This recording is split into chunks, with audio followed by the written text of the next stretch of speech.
வணக்கம். வானத்தை பார்க்கறது உங்களுக்கு பிடிக்குமா? அப்போ ஒரு சூப்பரான விஷயம் உங்களுக்காக காத்திருக்கு. வரப்போற ஜனவரி 23ஆம் தேதி 3 வான்பொருட்கள் ஒன்னா சேரப்போகுது. இது ஒரு ரொம்பவே ஸ்பெஷலான காட்சி. அத பத்தி தான் நாம இப்போ பார்க்க போறோம். சரி, அப்போ ஜான்வரி 23ஆம் தேதி ராத்திரி அப்படி என்னதான் ஸ்பெஷல்? எல்லாரும் வெளியே வந்து வானத்தை பார்க்கணும்னு சொல்ற அளவுக்கு அதுல அப்படி என்ன இருக்கு? வாங்க தெரிஞ்சுக்கலாம். பதில் இதுதான். அது ஒரு செம்மையான வானியல் சந்திப்பு. ஆமாங்க, நம்ம நிலா, மோதிரங்களுக்கு பேர் போன சனி கிரகம், அப்புறம் ரொம்ப தூரத்துல இருக்கிற நெப்டியூன், இந்த மூணுமே மீனம் ராசியில ஒன்னா சேரப்போகுது. சும்மா பக்கத்துல பக்கத்துல வர்றது மட்டும் இல்ல, இத பார்க்கவே ஒரு அட்டகாசமான காட்சியாக போகுது. சரி, இந்த வானத்து நாடகத்தோட ஹீரோஸ் யாருன்னு பாப்போமா? இந்த சூப்பரான காட்சியை உருவாக்குற அந்த 3 பேரையும் பத்தி கொஞ்சம் தெரிஞ்சுக்குவோம் நாங்க. முதல்ல நம்ம நிலா.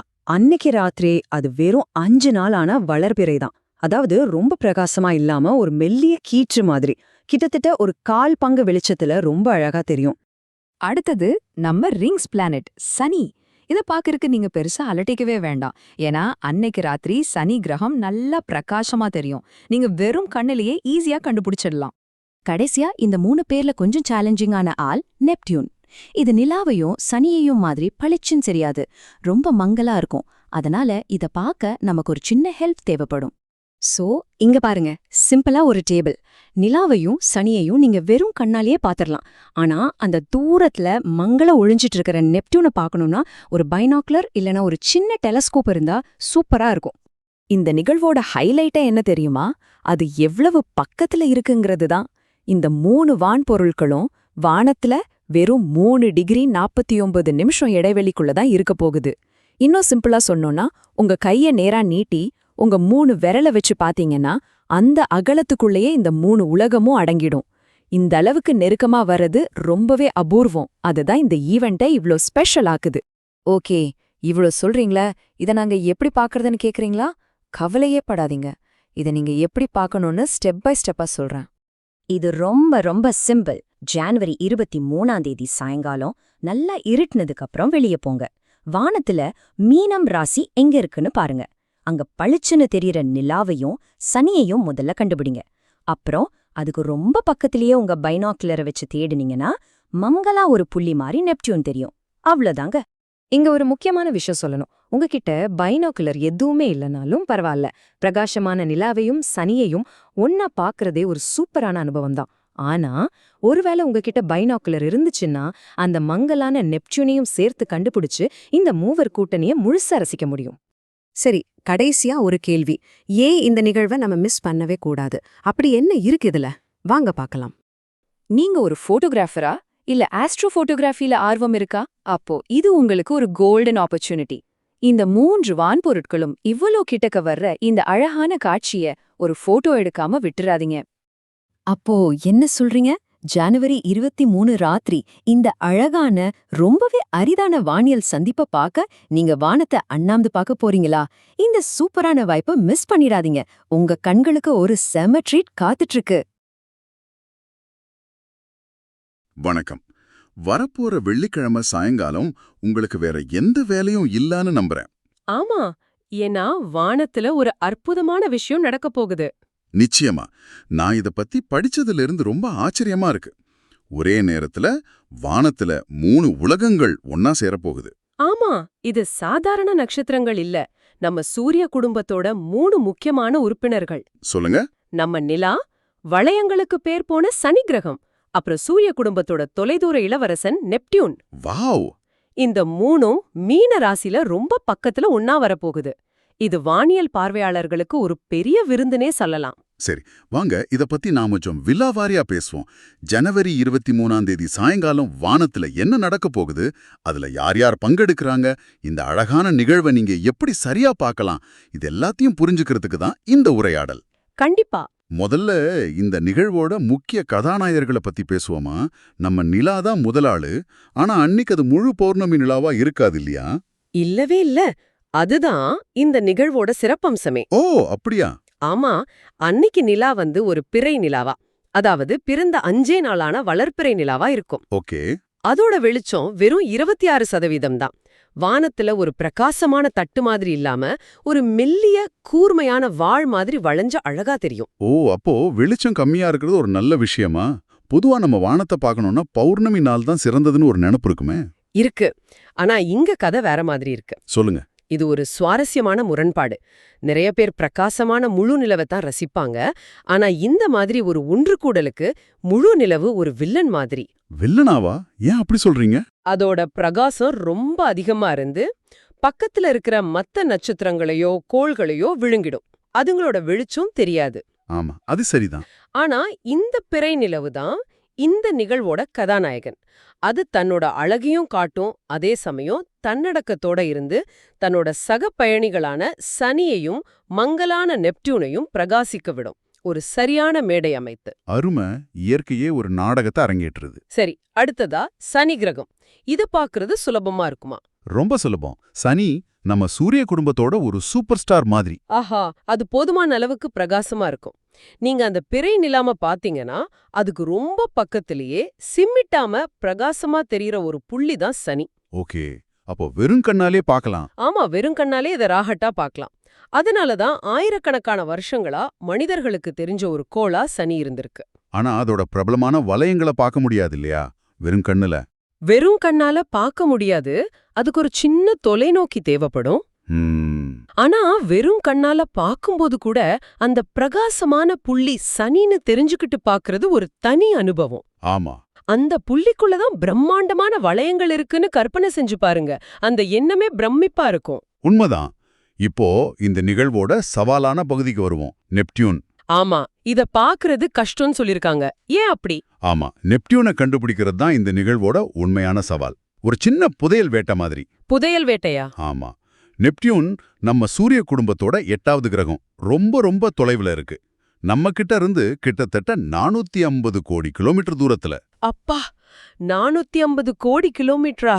நினைச்சு பார்க்கவே தலை சுத்துது. அதனால சூரிய ஒளி அது மேல பட்டு பிரதிபலிச்சு நம்ம கண்ணுக்கு வர்றதுக்குள்ள ரொம்பவே மங்கி போயிடுது. அதனாலதான் வெறும் கண்ணால பார்க்க முடியாது. அப்போ கண்டிப்பா கருவி வேணும். கண்டிப்பா ஒரு பைனாக்குலர் அல்லது தொலைநோக்கி தேவைப்படும். இது கிட்டத்தட்ட ஒரு பெரிய மைதானத்தோட மூலையில இருக்கிற பிரகாசமான விளக்க சனி பக்கத்துல வச்சுக்கிட்டு இன்னோட மூலையில இருக்கிற ஒரு சின்ன மெழுகுவர்த்திய நெப்டியூனை கண்டுபிடிக்க முயற்சி பண்ற மாதிரி இருக்கு. சரியான உதாரணம். இந்த ஒரு நிகழ்வே நம்ம சூரிய குடும்பத்தோட அளவையும் அதுல இருக்கிற வித்தியாசங்களையும் ரொம்ப அழகா நமக்கு உணர்த்தும். எப்படி? ஒரே பார்வையில ஒரே சட்டகத்துக்குள்ள நீங்க 3 வெவ்வேறு வகையான உலகங்களை பார்க்க போறீங்க. நமக்கு ரொம்ப பக்கத்துல வெறும் 3,84,000 கிலோமீட்டர்ல இருக்கிற பாறைகளாலான துணைக்கோள் நம்ம நிலா. சரி. அதுக்கப்புறம் 150 கோடி கிலோமீட்டர் தூரத்துல வளையங்களால சூழப்பட்ட ஒரு பிரம்மாண்டமான வாயுக்கோள் சனி. அப்புறம் அதையும் தாண்டி 450 கோடி கிலோமீட்டர் தூரத்துல ஒரு குளிர்ந்த பனிக்கோள் நெப்டியூன். இந்த 3ம் ஒரே நேர்கோட்ல வர்றது பிரபஞ்சத்தோட பிரம்மாண்டத்தை நம்ம வீட்டு மொட்டை மாடிக்கே கொண்டு வர்ற மாதிரி. நீங்க இந்த தூரங்களை பத்தி பேசும்போது எனக்கு இதுல இருக்கிற எண்களை பத்தி ஒரு கேள்வி வருது. கேளுங்க. நிலாவுக்கும் சனிக்கும் இடையிலான கோண தூரம் 4 டிகிரி 21 நிமிஷம் அப்படின்னும், ஆனா இந்த 3 கோள்களும் சேர்ந்து 3 டிகிரி 49 பரப்புக்குள்ள அடங்கிடணும் குறிப்புகள்ல இருக்கு. இது முதல் முறையா கேட்கும்போது கொஞ்சம் குழப்பமா இருக்கு. ஆமா, அது கொஞ்சம் குழப்புற மாதிரி தான் இருக்கும். 2 பொருட்களுக்கு இடையிலான தூரம் அதிகமா இருக்கும்போது 3வது பொருளும் சேரும்போது மொத்த பரப்பு எப்படி குறைய முடியும்? இது ஒரு நல்ல கேள்வி. இந்த எண்களை புரிஞ்சுக்கிறதுக்கு முதல்ல நாம கோண தூரம் அப்படின்னா என்னன்னு புரிஞ்சுக்கணும். ஓகே. இது வானத்துல 2 பொருட்களுக்கு நடுவுல உண்மையா இருக்கிற கிலோமீட்டர் தூரம் இல்ல. நம்ம பூமியிலிருந்து பார்க்கும்போது நம்ம பார்வைக்கு அவ எவ்ளோ விலகி இருக்கிற மாதிரி தெரியுதுங்கிறது தான். சரி, புரியுது.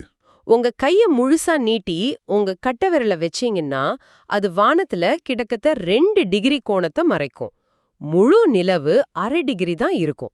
இத வச்சு பார்க்கும்போது அந்த எண்கள் அர்த்தமாகும். ஓகே, கோணத்தூரம்னா நம்ம பார்வையிலிருந்து பார்க்கறது. ஆனா அந்த எண்கள்ல இருக்கிற முரண்பாடு? அது முரண்பாடு இல்ல, அது ஒரு வடிவியல் அமைப்பு. அந்த 3 கோள்களும் ஒரே நேர்கோட்ல இருக்காது. ஓ, முக்கோண மாதிரியா? கரெக்ட், அது ஒரு முக்கோண மாதிரி அமைஞ்சிருக்கும். உதாரணத்துக்கு நிலாவும் சனியும் அந்த முக்கோணத்தோட நீளமான பக்கமா இருக்கலாம். நெப்டியூன் அந்த பக்கத்துக்கு கொஞ்சம் கீழே இருக்கலாம். சரி சரி. அதனால அந்த முக்கோணத்தோட ஒட்டுமொத்த அளவு அதோட ஒரு பக்கத்தை விட சின்னதா இருக்கலாம். சுருக்கமா சொல்லணும்னா, நிலா ஒரு மூலையிலயும் சனி இன்னொரு மூலையிலயும் இருக்கும்போது நெப்டியூன் அவங்களுக்கு நடுவுல இல்லாம கொஞ்சம் தள்ளி இருக்கும். இப்ப புரியுது. அதனால நாம முக்கியமா கவனிக்க வேண்டியது, அந்த துல்லியமான எண்களை விட அந்த 3 பொருட்களும் எவ்வளவு நெருக்கமா வரப்போகுதுங்கிறது தான். ஒரு பைனாக்குலர் பார்வையில 3யும் அடக்கிடலாம். அப்போ இதனால நமக்கு என்ன பயன்? இது வெறும் ஒரு அழகான காட்சி தானா? இல்ல வேற ஏதாவது முக்கியத்துவம் இருக்கா? ஒரு சாதாரண மனுஷன் இதை பார்க்கறதுக்கும் ஒரு வானியல் ஆர்வலர் பார்க்கறதுக்கும் என்ன வித்தியாசம்? அருமையான கேள்வி. ஒரு சாதாரண பார்வையாளருக்கு இது ஒரு மறக்க முடியாத அழகான காட்சி. ஆனா ஒரு வானியல் ஆர்வலருக்கு இது ஒரு பொன்னான வாய்ப்பு. எப்படி? நான் சொன்ன மாதிரி நெப்டியூனு வானத்துல கண்டுபிடிக்கிறது ரொம்ப கடினம். அது எந்த நட்சத்திரம் எது நெப்டியூன்னு வித்தியாசம் தெரியாம குழம்பிடுவாங்க. ஆனா இந்த வெள்ளிக்கிழமை அவங்களுக்கு வானமே ஒரு வழிகாட்டிய கொடுக்குது. நிலாவும் சனியும் ஒரு பெரிய அம்புக்குறி மாதிரி நெப்டியூனை காட்டுதுன்னு சொல்றீங்களா? கரெக்ட். நிலாவும் சனியும் வானத்துல ஒரு புதையல் வரைபடம் மாதிரி செயல்படுது. ஆஹா. எக்ஸ்போட்ட இடம் இங்கதான்னு நெப்டியூனை கை காட்டுது. நீங்க பிரகாசமான நிலாமையும் சனியையும் கண்டுபிடிச்சு உங்க பைனாக்குலரை அதுக்கு பக்கத்துல திருப்புனா போதும். அப்ப ஈஸியா கண்டுபிடிச்சிடலாம். ஆமா, அங்க மத்த நட்சத்திரங்களை விட கொஞ்சம் வித்தியாசமா ஒரு சின்ன நீல நிற புள்ளியா தெரியறது தான் நெப்டியூன். பல வருஷங்களா முயற்சி செஞ்சு கண்டுபிடிக்க முடியாத ஒரு விஷயத்த இந்த நிகழ்வு ரொம்ப சுலபமா சாத்தியமாக்குது. நான் நெப்டியூனை பார்த்திருக்கேன் அப்படின்னு சொல்றது ஒரு பெரிய பெருமையான விஷயம் தானே? நிச்சயமா. அப்போ வானியல் புகழ் படைப்படைஞர்களுக்கு இது எப்படிப்பட்ட வாய்ப்பு? அவங்களுக்கு இது இன்னும் பெரிய சவாலா இருக்குமே. அவங்களுக்கு இது ஒரு கனவு நனவாகிற மாதிரி. ஆனா நீங்க சொன்ன மாதிரி இது ஒரு பெரிய தொழில்நுட்ப சவாலும் கூட. ஏன்? ஒரே படத்துல 3 வெவ்வேறு பிரகாசம் கொண்ட பொருட்களை படம் பிடிக்கணும். நிலா ரொம்ப பிரகாசமா இருக்கும், சனி கொஞ்சம் மங்களா இருக்கும், நெப்டியூன் ரொம்ப ரொம்ப மங்களா இருக்கும். ம். இதுதான் புகைப்படத்துல ஹை டைனமிக் ரேஞ்ச் பிரச்சனைன்னு சொல்லுவாங்க. அது என்ன ஹை டைனமிக் ரேஞ்ச் பிரச்சனை? கொஞ்சம் விளக்க முடியுமா? நிச்சயம். நீங்க ஒரு இருட்டு அறைக்குள்ள இருந்து பிரகாசமான ஜன்னலை போட்டோ எடுத்தீங்கன்னா என்ன ஆகும்? ஒன்னு ரூம் கருப்பா இருக்கும், இல்ல ஜன்னல் ரொம்ப பிரகாசமா இருக்கும். அதேதான். ஒன்னு ஜன்னல் சரியா தெரியும், ஆனா அறை முழுக்க கும்மிருட்டா இருக்கும். இல்லனா அறை சரியா தெரியும், ஆனா ஜன்னல் முழுக்க வெள்ளை வெளிச்சமா வெடிச்சு போயிருக்கும். ரெண்டையும் ஒரே நேரத்துல சரியா எடுக்க முடியாது. ஆமா. அதே பிரச்சனை தான் இங்கேயும். நிலாவுக்கு கம்மியான எக்ஸ்போஷர் டைம் வச்சா சனி, நெப்டியூன் தெரியாது. நெப்டியூனுக்கு அதிகமான எக்ஸ்போஷர் டைம் வச்சா நிலா ஒரு பெரிய வெள்ளவட்டமா மாறிடும். அப்போ இதை எப்படி சரி செய்வாங்க? அதுக்கு சில டெக்னிக்ஸ் இருக்கு. எக்ஸ்போஷர் பிராக்கெட்டிங்னு ஒரு முறை இருக்கு. அதாவது வெவ்வேறு எக்ஸ்போஷர்ல பல படங்கள் எடுத்து அத மென்பொருள் மூலமா ஒன்னா சேர்ப்பாங்க. ஓ, இதுக்கு பொறுமை வேணும் போல. பொறுமையும் திறமையும் வேணும். ஆனா அந்த சவால ஜெயிச்சு ஒரே படத்துல நிலாவோட பள்ளங்கள், சனியோட மங்கலான வளையங்கள், நெப்டியூனோட நீல நிறம்னு எல்லாத்தையும் கொண்டு வந்தா அது ஒரு வாழ்நாள் சாதனையா இருக்கும். கேட்கவே பிரமிப்பா இருக்கு. ஒரு பாறை துணைக்கோள், ஒரு வாயுக்கோள், ஒரு பனிக்கோள், 3ம் ஒரே சட்டகத்துல. அது ஒரு பிரபஞ்ச குடும்ப படம் மாதிரி. வாவ். ஆக இந்த உரையாடலை சுருக்கமா பார்க்கலாம். வரப்போற வெள்ளிக்கிழமை ஜனவரி 23 சூரியன் மறைஞ்சதுக்கு அப்புறம் மேற்கு வானக்க பாருங்க. ஆமா. அங்க ஒரு அழகான பிறைநிலா தெரியும். அதுக்கு பக்கத்திலேயே சிமிட்டாத பிரகாசமான புள்ளியா சனி இருக்கும். இந்த ரெண்டையும் வழிகாட்டியா வச்சு பைனாக்குலர்ல தேடுனா ஒரு சின்ன நீல புள்ளியா நெப்டியூனை கண்டுபிடிக்கலாம். சரியா சொன்னீங்க. இது ஏதோ எதேச்சியா நடக்கிற மாயாஜாலம் இல்ல. இது நம்ம சூரிய குடும்பம் ஒரு பெரிய கடிகார மாதிரி எவ்ளோ துல்லியமா கணிக்கக்கூடிய வகையில இயங்குதுங்கிறதுக்கு ஒரு நேரடி சாட்சி. ஆமா. பல கோடி கிலோமீட்டர் தூரத்துல, வெவ்வேறு வேகத்துல, வெவ்வேறு பாதையில சூரியனை சுத்தி வர்ற பூமி, நிலா, சனி, நெப்டியூன் எல்லாமே அந்த ஒரு குறிப்பிட்ட மாலை நேரத்துல நம்ம பார்வைக்கு சரியா ஒரே இடத்துல கூடுது. இது பிரபஞ்சத்தோட இயக்கவியலை நாம நேரடியா பார்க்குற ஒரு வாய்ப்பு. கரெக்ட். இறுதியா நீங்க சிந்திச்சு பார்க்க ஒரு விஷயம். நீங்க இந்த இணைப்பை பார்க்கும்போது, குறிப்பா அந்த மங்கலான நெப்டியூனை உங்க பைனாக்குலர்ல தேடும்போது ஒரு விஷயத்த நினைச்சு பாருங்க. என்னது அது?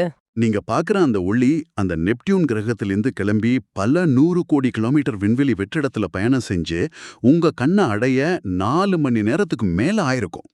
ரொம்ப சரி. ரொம்ப முக்கியமான பாயிண்ட் அது. அப்போ நீங்க பாக்குறது இப்ப இருக்கிற நெப்டியூன் இல்ல. 4 மணி நேரத்துக்கு முன்னாடி இருந்த நெப்டியூன். ஆமா, நீங்க வெறும் விண்வெளிய மட்டும் பார்க்கல. நீங்க காலத்தையும் கடந்து பாக்குறீங்க. இது ஒரு டைம் மிஷின்ல பயணம் செய்யற மாதிரி. வாவ். ஒரே பார்வையில ஒரே நேரத்துல 3 வெவ்வேறு உலகங்களை 3 வெவ்வேறு காலங்கள்ல பாக்குறீங்க. சில நொடிகள் பழமையான நிலா ஒளி, 1 மணி நேரத்துக்கும் மேல் பழமையான சனி ஒளி, 4 மணி நேரங்களுக்கும் மேல் பழமையான நெப்டியூன் ஒளி. இது வெறும் அறிவியல் மட்டும் இல்ல. வானியல் வெறும் அறிவியலா மட்டும் இல்லாம ஒரு தத்துவத்துவார அனுபவமா மாறுற தருணம் அது.